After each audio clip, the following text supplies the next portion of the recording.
What up, squad? D20 here, and today I want to talk a little bit about Back 4 Blood, the open beta. Or I guess it's not quite an open beta yet, but I got a beta key. Long story short, I know the open beta will be happening sometime in the next couple days, and I am hashtag blessed enough to be able to play a game that I've been hyped for pretty much since the day I heard about it, Back 4 Blood, spiritual successor in the community's eyes to my favorite game of all time, probably Left 4 Dead 2. Though the developers have said this is not Left 4 Dead 3, slow your roll. It is hard to deny the similarities, especially when you consider a lot of the developers from the studio that made Back 4 Blood originally worked on Left 4 Dead 2 back in the day.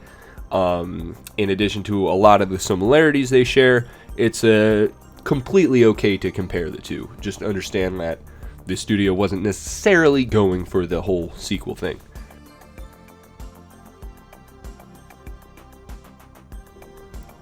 So, like Left 4 Dead, you take the role of one of 4 survivors. There's actually 8 survivors you can choose from, and unlike Left 4 Dead, they each have some small amount of perks, like Mom character that I prefer. Once per round can res somebody super fast. One character gives your entire team a buff to the amount of ammo they can carry. So there's some nice variety there. Left 4 Dead did not have that as 4 people. Too bad. If you were lucky, you got to be Coach. Perhaps Ellis.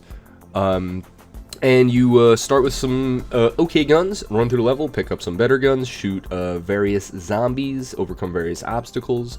This game does include special infected, much like Left 4 Dead did. There's a lot of similarities in the way the special infected operate, but they are pretty distinct intellectual properties from what you'll find in Left 4 Dead 2, which I guess makes sense considering this is a spiritual, not an official successor to Left 4 Dead. What you're watching here is a run-through I did with my buddy Comets, and this is just single player. We have 2 bots filling the roles of the other 2 characters, and it was his first playthrough ever, so we just kind of did a nice easy one. Fun part about this is while you might start with a gun, it has really good gun variety. The weapons have different rarities, so you can get like an AK-47 that's like purple and pretty good, versus like an M16 that's like blue, but you have a sight on it you really like. You can get attachments. The attachment system is a little bit confusing. You can't like just unequip the mag and put it on a new gun as easily, as far as I can tell at least, as easily as I would like. I don't know if that's intentional or perhaps an oversight. But the loot system is pretty fun. So adds something to the replayability that a game like this. The game also features a new deck system, which is basically a series of perks which you can unlock in the overworld screen with the currency you get through completing campaign runs or completing campaign progress. And the deck has some cards are definitely stronger than others. Basically, you select your deck, and then after each successful completion of a map, or you can pick up an item in the campaign that just unlocks a random card from your deck. You choose one at the end of each level, and so you slowly upgrade your character's powers with a little element of RNG as you progress through the campaign. Some of these cards are definitely stronger than others, and though I haven't played more than 2 hours of campaign mode on the second difficulty, there's 3 difficulties, I have to say I didn't notice the cards affecting my gameplay too much. Like, it's hard to notice a 10% stamina buff, especially because both sprinting and using melee deplete your stamina bar in this game. But there is a card, let me just tell you right now, the combat knife, which changes your shove, default key V, which just kind of pushes the zombies away, doesn't really do much damage to them. It turns that shove into a pretty much one-shot kill, and it's a very fast animation. So yeah, combat knife might get nerfed, but until then, it should be a essential part of your decks, because it really gives you a lot of options. You can carry 2 firearms without much worry, instead of having your secondary slot, which is normally a pistol or a melee, being like a melee, because unlike Left 4 Dead, where your pistols could run out, or you never ran out of ammo if you had them equipped, you always had a melee or pistols in your secondary slot, so you always could do damage to zombies somehow. In this game, you hypothetically could run the risk, if you run 2 firearms, of running out of ammo for your secondary, leaving you with nothing but throwables and fisticuffs. It's not a situation you want to be in when you're getting hoarded out, so do bear that in mind.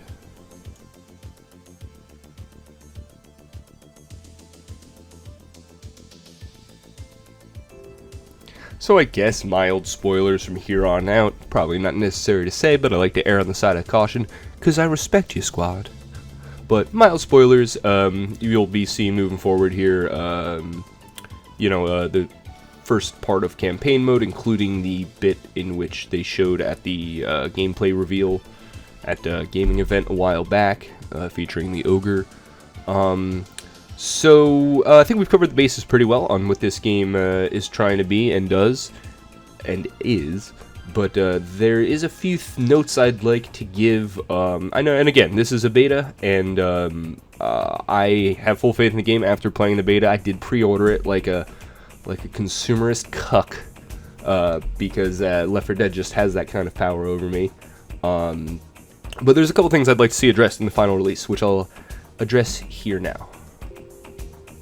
First and foremost, while playing the maps is fun, in the beta at least, we get what's the equivalent of 8 maps, which can be anywhere between, like, I don't know, 4 and 8 minutes long, depending on how you like to play, maybe 10 minutes, some of the longer ones.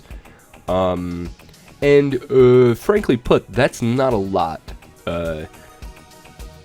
I would say you could probably, if you know what you're doing, you can rock through, at least on medium or easy difficulty, you can rock through the campaign really fast. It's 8 maps. If you're familiar with Left 4 Dead, you usually run through 2 or 3 maps and then have what's called a finale, which is where the map ends. So basically we're getting 2 campaigns with 3 maps and then a 4th finale map.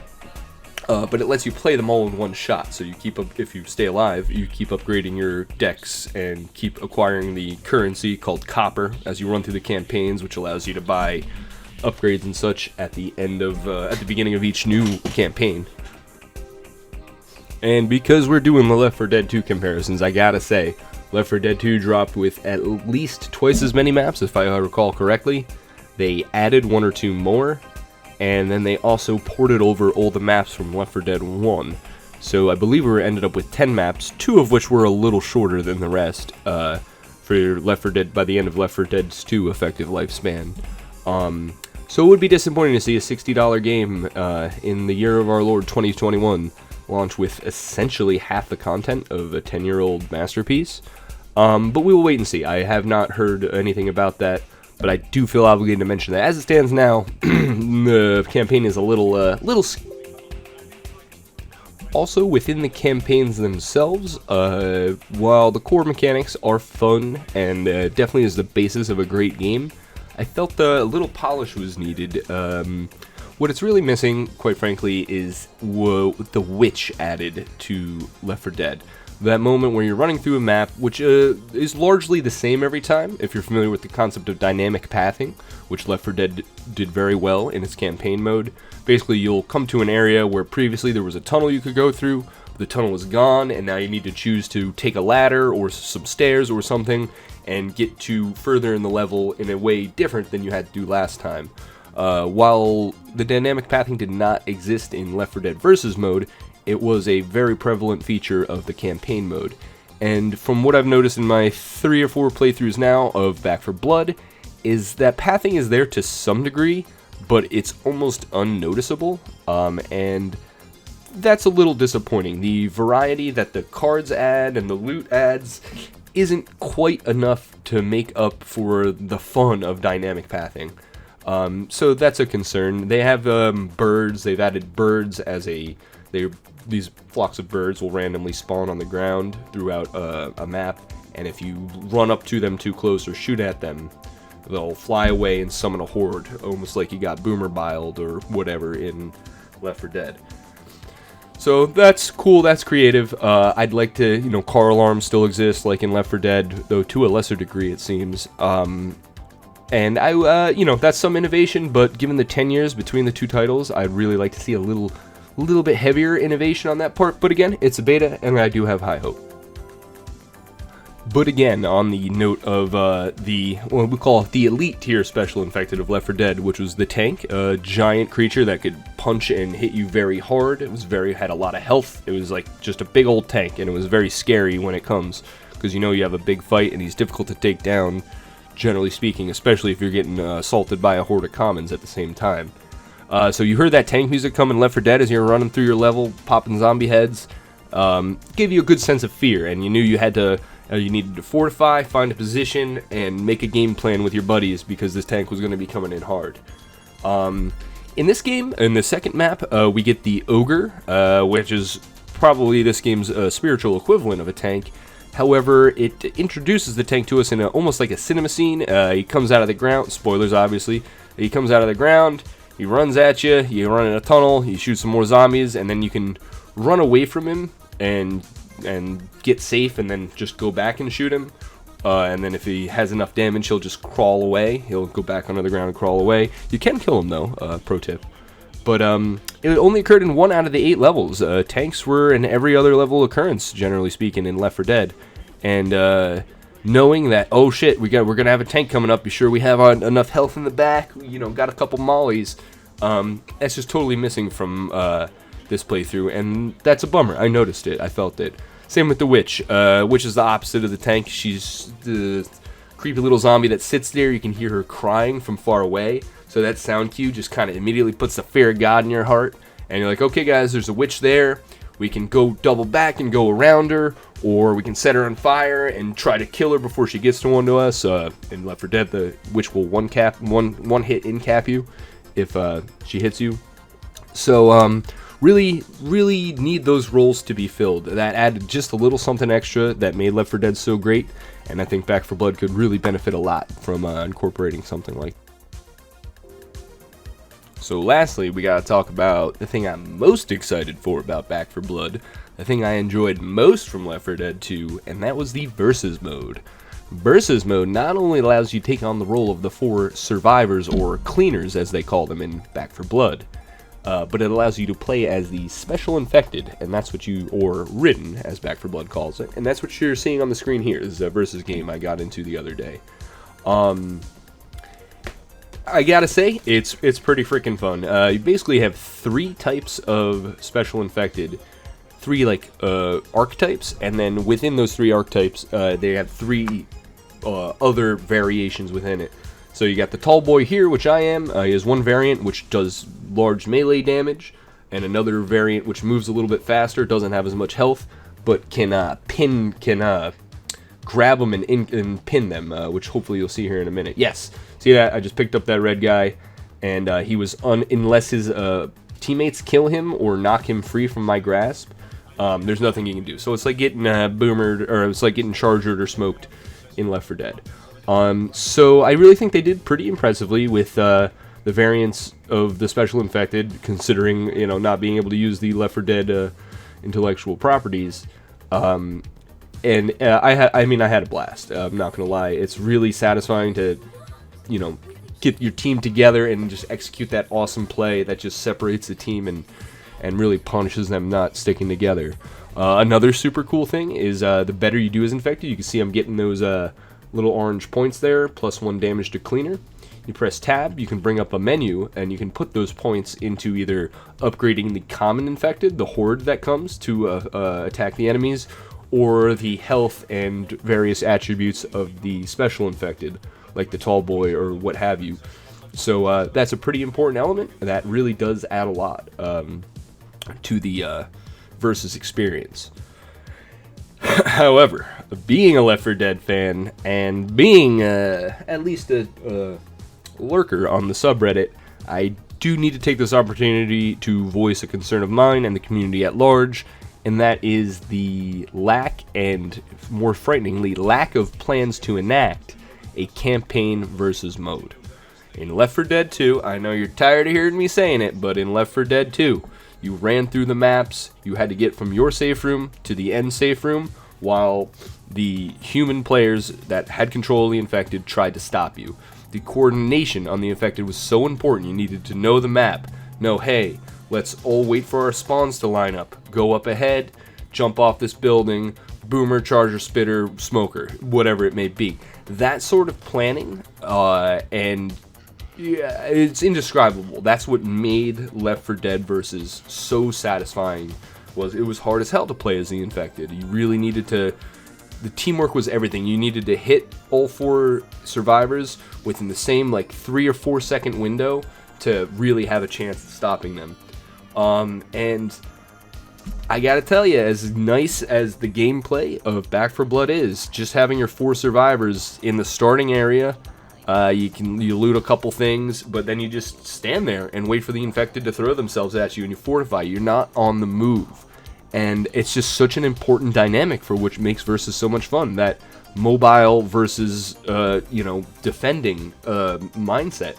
And while I think there's absolutely room for both, and don't get me wrong, I enjoyed my Versus experience here on Back 4 Blood. Particularly, you got this nest. It's basically like the circle in a battle royale that gets smaller and smaller after every minute or so. So you can't just pick the best position where they can't get at you, fortify, and that's that. You do have to move as the circle forces you out, but it's absolutely nothing like running through freaking No Mercy or the passing or anything like Lincoln Left 4 Dead. It's really shallow feeling in comparison. So this is my ultimate plea to you, Back 4 Blood. Please, you already have the campaigns. Hopefully you have more than the 2 you included in the beta, or you're going to get a lot of shit. Fair warning. It's 2016. Jesus, it's 2021. We need more than 2 hours of content in our games. So if you have the campaigns, please add Versus campaign. It's going to win you so much goodwill from so much of the Left 4 Dead community. I'm no software programmer, but I can only imagine if all the levels are designed, adding a couple paths for the Infected ghost to walk up can't be that big a deal. Hell, invite me over. I'll help you with it. And this video's gotten way longer than I expected, so I'm just going to wrap it up here with a couple notes on the actual technical bits of the beta. And me personally and the friends I played with did experience some, every 15 seconds or so, we would get some lag, some hang up that could last anywhere from 2 seconds to, in a couple cases, 5 seconds. And it did cost me a Versus match, so fix that, bros, please. Other than that, I will say the AI is light years behind Left 4 Dead. On regular mode, you don't take friendly fire on the lowest difficulty, but the bots shot me in the back constantly, and just generally while they do teleport to you, so if you get far ahead of them, boom, they're right on you like that. They don't get hoarded out, which is very nice considering how fast you want to move through some campaign levels. Overall, the AI was absolute balls. At one point, my teammates were AFK inside the safe room, so I was like, okay, I'll just go clear out a couple common, no big deal. And of course, get the equivalent of hunted. I get capped while they're AFK. The bot comes out and literally stares at me, watches me getting hit. Zombies are hitting him. He's not doing anything. He just followed me, and then I guess he got stuck on a car or something. Very disappointing. As you'll see here in a moment, me and my buddy complete this event in which you need to basically just fortify for a minute while a horde of zombies comes at you. And we find a minigun, a rare minigun. And we're like, oh, cool. We find this after the horde, of course, and set it up. And our bot gets on the minigun and refuses to get off. We get all the way to the end of the level, and we just can't figure out how to get this bot to come to us, so we can't complete the level. So we had to restart using it was a big messy thing. You never like to see that. You never like to have a successful run that you then have to redo because of some bad AI.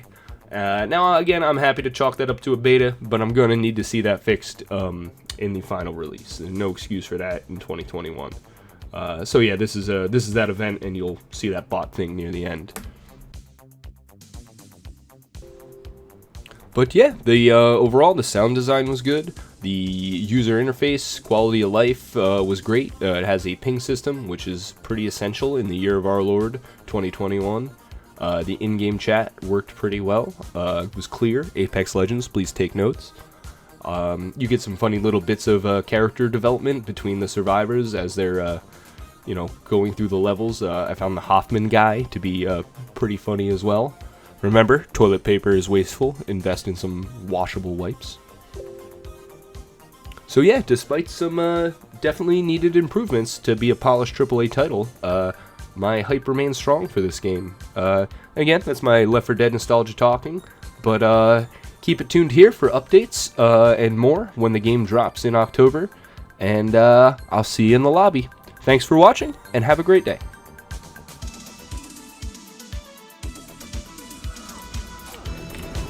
My gun is jammed? That's a new one.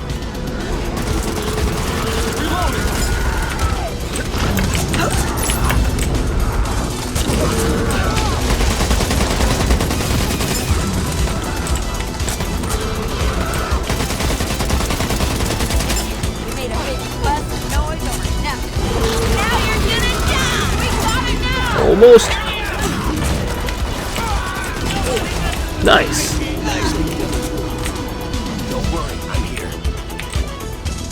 That's the first time I've ever actually killed that thing, dude. Oh, really? Yeah, it gives you clues that it wants you to